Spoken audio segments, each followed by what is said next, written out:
జోగి, అంబటి, విడుదల రజని వీళ్ళ మాటలతో మామూలుగా కాదు, పెద్ద పెద్ద సెల్ఫ్ గోల్స్ వేసుకున్నారని చెప్పేసి అయితే అనుకోవాలి. అది ఎందుకు ఏంటి అనేది వాళ్ళ మాటలు వినిపించి ఆ తదుపరి మనం విశ్లేషణ చేసుకుందాం.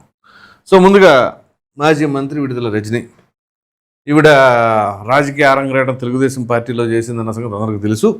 ఇక తదుపరి తప్పనిసరి పరిస్థితుల్లో వైసీపీ బాణి వినిపిస్తూ ఉన్నారు. సో తప్పనిసరి పరిస్థితి అంటే మీకు అర్థమయ్యే ఉంటుంది. అర్థమైతే అదేంటి అనేది కామెంట్ సెక్షన్లో తెలియచేయండి. ముందుగా విడుదల రజని గారి మాటలు విందాం. జగన్మోహన్ రెడ్డి గారి ఆదేశాల మేరకు ఆగస్టు 9వ తారీఖు వైఎస్ఆర్ కాంగ్రెస్ పార్టీ బీసీలకు సంబంధించినటువంటి ఒక కార్యాచరణ చేపడుతూ అధికార పార్టీని, చంద్రబాబు నాయుడు గారి మోసపు పాలనని ఎండగడుతూ వైఎస్ఆర్ కాంగ్రెస్ పార్టీ ఈ కార్యాచరణ ద్వారా అడుగులు ముందుకు వేయబోతా ఉంది. రైట్. ఫస్ట్ ఆవిడ మాట్లాడిన మాట ఏంటంటే,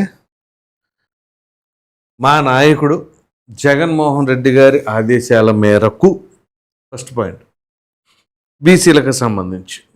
సో వీళ్ళ నాయకుడు జగన్మోహన్ రెడ్డి గారు చెప్పారు కాబట్టే చేస్తున్నారు అంటే వీళ్ళు చేయట్లా, వీళ్ళు స్వతహాగా చేయట్లా. ఇప్పుడు వీళ్ళు పెట్టింది ఎవరు? బీసీలే పెట్టారు. సో ఈ ప్రెస్ మీట్ కూడా ఆయన చెబితేనే పెట్టారు. ఇది స్వచ్ఛందంగా నిజంగా బీసీలకు ఏదో అన్యాయం జరిగింది అని మాత్రం కాదు. దాని ఉద్దేశం అదే. మా నాయకుడు ఆదేశాల మేరకు రేపు ఆగస్టు 9వ తేదీన బీసీలకు సంబంధించి ఇది జరుగుతుంది, అదే జరుగుతుంది అని చెప్పేసి వీళ్ళు సదస్సు ఏదో నిర్వహించబోతున్నారు. అది ఈవిడ చెబుతున్నారు. అంటే ఇప్పుడు జనరల్గా నిజంగా అది బీసీలో, ఎస్సీలో, కాపులో, ఇంకొకళ్ళు ఎవరికైనా సరే ఒక అన్యాయం జరిగింది అనుకోండి, దానికి ఎవరి నాయకత్వం అవసరంలా. ఆ సామాజిక వర్గాలకు సంబంధించిన వాళ్ళందరూ కూడా ఒక తాటి మీదకి వచ్చి మాట్లాడుకుంటారు. కానీ వీళ్ళ నాయకుడు ఆదేశాల మేరకు మాత్రమే వీళ్ళు పెడుతున్నారు ఇది. సో దీనిని బట్టి ఏంటి అంటే ఇది ఆర్టిఫిషియల్గానే, న్యాచురల్గా వీళ్ళకి ఎటువంటి ప్రాబ్లం లేదు. యాక్చువల్గా సమాజంలో ఎవరికి ఇబ్బంది లేదు. కానీ వీళ్ళు ఏంటి అంటే పార్టీ ఎజెండా అది. సో పార్టీ ఎజెండా ఏంటి అంటే ఏదో ఒకటి మనం నెత్తినేసుకొని చేయాలి కాబట్టి ఆ ప్రకారంగా మేము చేస్తున్నాం, తప్పదు, మా నాయకుడు ఆదేశాలవి అనేది వీళ్ళ యొక్క ఉద్దేశాలు అన్నట్లుగా తేటతారికలుగా అర్థమైపోతూ ఉంది. ఇంకా విందాం. వచ్చేసాడు ఈయన. అధికారంలో ఉన్నప్పుడు అవేం గుర్తురావు, ఓడిపోయినప్పుడు మాత్రం బలహీన వర్గాలు, ఓడిపోతేనే బలహీన వర్గాలు, గెలిచినప్పుడు అహంకార వర్గాల, ఓడిపోతే మాత్రం బలహీన వర్గాలని చెప్పేసి అంటాడు. మరి బలహీన వర్గాలకు సంబంధించో లేకపోతే బీసీ రంగాల బలహీన వర్గాలని చెప్పుకునే నువ్వు మీ సామాజిక వర్గానికి సంబంధించిన అమర్నాథ్ అనబడే 15 ఏళ్ల బాలుడిని చెరుకు తోటల్లో అతి కిరాతకంగా తగలబెట్టినప్పుడు కనీసం దానికి సంబంధించి ఏం మాట్లాడావు? నువ్వు అధికారంలో ఉన్నప్పుడు మరి ఆ సమయంలో దానికి సంబంధించిన దోషులు, నిందితులు ఎవరైతే ఉన్నారో ఆ నిందితుల్ని మరి పోలీసుల ద్వారా అరెస్ట్ చేయించి వాళ్ళ ద్వారా తద్వారా కోర్టుకు పంపించి కోర్టు ఎటువంటి శిక్ష విధిస్తుందో ఆ ప్రకారంగా ఏమైనా చేశారా? అబ్బే, అసలు అదేమి లే. సామాజిక వర్గాలు ఎత్తకూడదు అని చెప్పేసి అప్పుడు వాళ్ళని సముదాయించే ప్రయత్నం. ఈయన దాకా వస్తే మాత్రం బలహీన సామాజిక వర్గం, సామాజిక వర్గాల పేర్లు ఇవన్నీ వస్తాయి. చూద్దాం.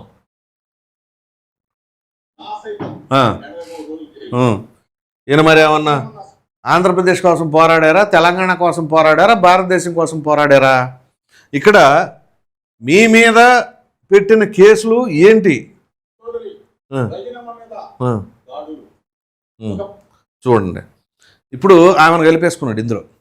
ముందు ఈయన మీద చెప్పాలి, 84 రోజులు ఎందుకున్నాడు ఈయన కుమారుడు, ఈయన సోదరుడు అగ్రిగోల్డ్ భూ కుంభకోణం ఒకటి ఉంది. ఇది కాకుండా లిక్కర్ కుంభకోణం, కల్తీ మద్యం తయారీ, లిక్కర్ కుంభకోణం కాదు. ఈ కల్తీ మద్యం తయారీలో తంబళ్ళపల్లిలో కావచ్చు, ఇబ్రహీంపట్నంలో కావచ్చు, వీళ్ళే తయారు చేయించి ఇంటెన్షనల్గా కూటమి ప్రభుత్వం పైన నెట్టేయాలి అని చెప్పేసి ఏమేం చేశారు ఏంటి అని చెప్పేసి అప్పట్లో మామూలుగా రాలా కథనాలు. దానికి సంబంధించి సీసీటీవీ ఫుటేజ్లు ఉన్నాయి, బ్యాంక్ స్టేట్మెంట్స్ ఉన్నాయి, కాల్ లాగ్ డీటెయిల్స్ ఉన్నాయి. అన్నీ ఉన్నా కానీ మరలా ఎన్నేదో అన్యాయంగా అక్రమంగా అరెస్ట్ చేశారని చెప్పేసి అంటారు.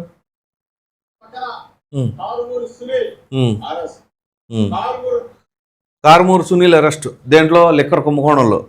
ఇప్పుడు ఆ లిక్కర్ స్కామ్ ఏమో మీది, అవినీతి లిక్కరు, సారీ అవినీతి లిక్కర్ కాదు, అదేంటిది కల్తీ మద్యం, అది తయారు చేసింది మీరు, అదేమో లిక్కర్ స్కాము.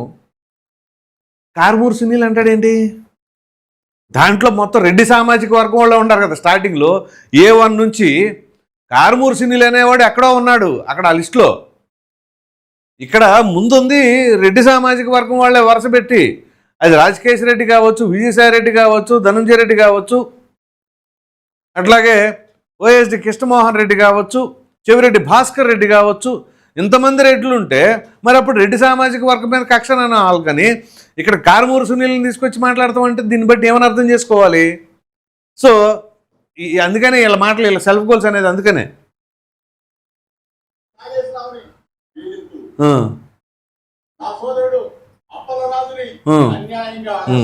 ఇది ఎంతకంటే దారుణం ఉండదు, అక్రమంగా అరెస్టు.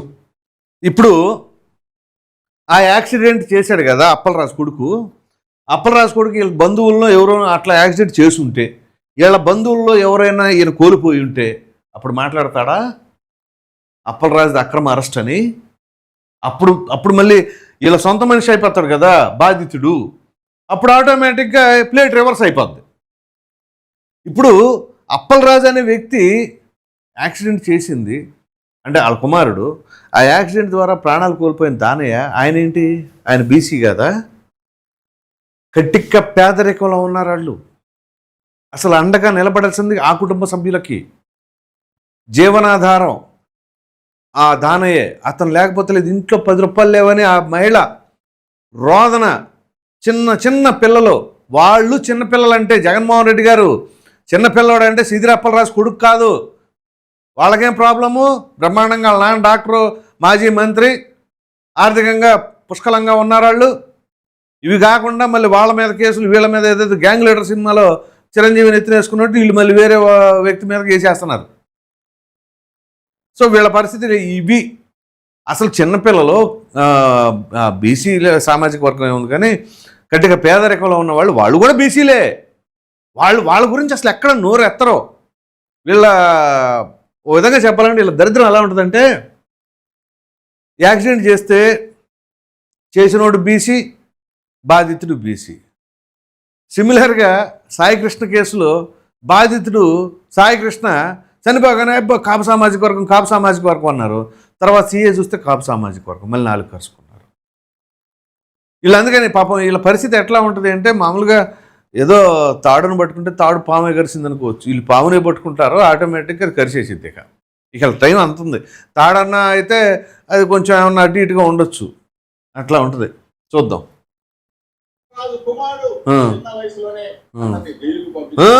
చిన్న వయసులోనే బండి ఎందుకు ఇచ్చారు?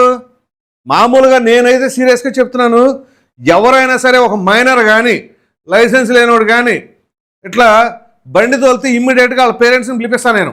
ఆ బండి ఆపేసి ఆ బొడ్డోడో ఎవడో డ్రైవ్ చేసేవాడిని తీసుకెళ్ళి స్టేషన్కి అప్పచెప్తా. అంతేగాని చిన్న పిల్లవాడు అన్నప్పుడు చిన్నపిల్లవాడు అయితే సంగన వేసుకుని తిప్పండి, రోడ్ల మీద బళ్ళ మీద వదలమాకండి. ఎవడ ప్రాణాలు తిప్తారు?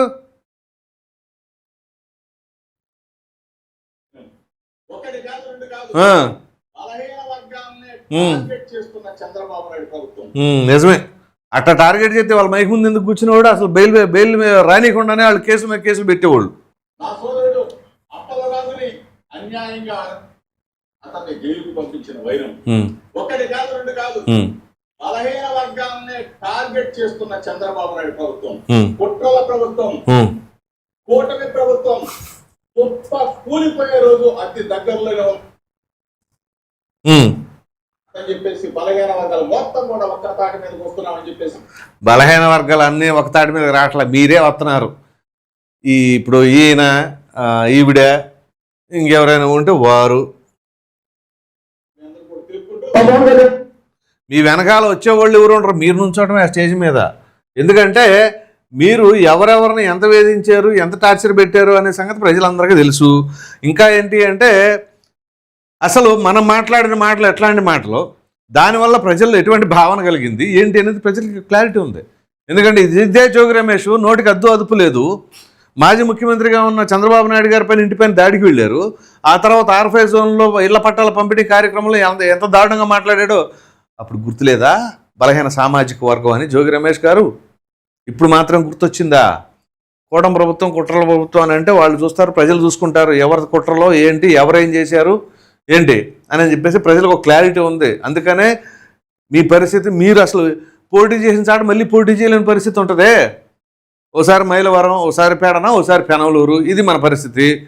పట్టుమని మన వెనకాల ఎంతమంది ఉంటారో ఎవరికి తెలియదు. ఇది సరే. ఇక దాని తర్వాత ఇప్పుడు మన టైగర్ మాట్లాడిద్ది ఒకసారి చూద్దాం. బాగా స్ట్రిక్ట్ అయిపోతా ఏమి సీరియస్ అయ్యా, కామెడీ సీరియస్ ఇన్ని గొడవలు జరుగుతుంటే సీరియస్ అని మాత్రం నీకు సంబంధించిన అది చంద్రబాబు నాయుడు గారిని ఏమి సీరియస్ అయ్యా ఇది ఇన్ని ఘోరాలు జరుగుతుంటే అని. అంటే ఘోరాలు వీళ్ళు చేస్తున్నారని ఈయన డైరెక్ట్గా ఒప్పుకుంటున్నాడు. ఎన్ని ఘోరాలు, ఎంత దారుణాలు. ఆయన నిజంగా సీరియస్గా ఉంటే అంబటి రాంబాబు గారు మీరు మాట్లాడిన మాటలకి వేరుగా ఉండేది. అఫ్కోర్స్ అప్పటికి అన్నారు ఆయన, నన్ను తీసుకెళ్ళి లోపలేశారు, పంగజీల్చారు, కానీ ఏం చేయలేదులేండి అంటున్నాడు. మరి సరే, ఎనీహౌ ఇప్పుడు అంబటి రాంబాబు గారే ఒప్పుకుంటున్నారు ఇన్ని ఘోరాలు జరుగుతున్నాయి, ఇన్ని ఘోరాలు వీళ్ళే చేస్తున్నారు అని చెప్పేసి డైరెక్ట్గా ఆయనే చెప్తున్నారు. ఎన్ని ఘోరాలు, ఇప్పుడు యాక్సిడెంట్ చేసింది వీళ్ళే, అక్కడ అరెస్టు నువ్వు వెళ్ళి లొంగిపోయానని చెప్పేసి వేరే కుర్రాన్ని పంపించింది వీళ్ళే, మరో ప్రక్కన తమ్మినేని సీతారాం ఆయనేమో అబ్స్కాండు. సో ఇలాంటి పరిస్థితులు నెలకొంటే మరో ప్రక్కన భూ వివాదాల్లో భూమన, ఇంకా ఎక్కడ ఉంది మనకి, అన్నీ దొరికిపోతూ ఉంటాయి ఈ రక్క. సో మరి దీనిని బట్టి ఇక్కడ వీళ్ళు ప్రెస్ మీట్లు పెట్టి మాట్లాడుకొని సెల్ఫ్ గోల్స్ వేసుకోవడం కాకపోతే ఏమంటారంటారు? కాబట్టి ఇప్పుడు వీళ్ళు మాట్లాడే మాటలకు ఎవరికైనా శాంటిటీ ఉందా ప్రజల్లో? సరే, తప్పకు ఏదో మాట్లాడాలి కాబట్టి వాళ్ళ నాయకుడు ఆదేశాలు ఉంటాయి కాబట్టి తప్పదు, అంతే. అందు గురించి వాళ్ళే చెప్పేశారు ఓపెన్గా, మా నాయకుడు ఆదేశాల మేరకు రేపు ఆగస్టు 9వ తారీఖున ఇప్పుడు చేస్తారంట. సరే, చూద్దాం వాళ్ళు ఏం చేస్తారు ఏంటి. ఎందుకంటే బాధితులు కూడా అక్కడ బీసీలే. సో ఈ నేపథ్యంలో ఈ బీసీ అని చెప్పేసి అనుకుంటే దాని పరిస్థితి ఏంటి అని చెప్పేసి ప్రజలకి క్లియర్ కట్గా అవుతున్నా. మరీ ఇంత దారుణం, ఎంత పచ్చి పాపమా. కడు పేదరికంలో ఉన్న వాళ్ళు కుటుంబ పెద్దను కోల్పోతే వాళ్ళను వదిలేసి దీని గురించి మాట్లాడదాం వివరంగా నెక్స్ట్ వీడియోలో. సో మొత్తం మీద చెప్పుకోవాల్సి వస్తే ఈ మాజీ మంత్రులు ఈ మీడియా ముందుకు వచ్చి మాట్లాడటం వల్ల తీవ్రమైన సెల్ఫ్ గోల్స్గా భావిస్తున్నారా, మరి మీరేమనుకుంటున్నారా అనే అభిప్రాయాన్ని కామెంట్లో తప్పకుండా తెలియజేయండి. Thank you.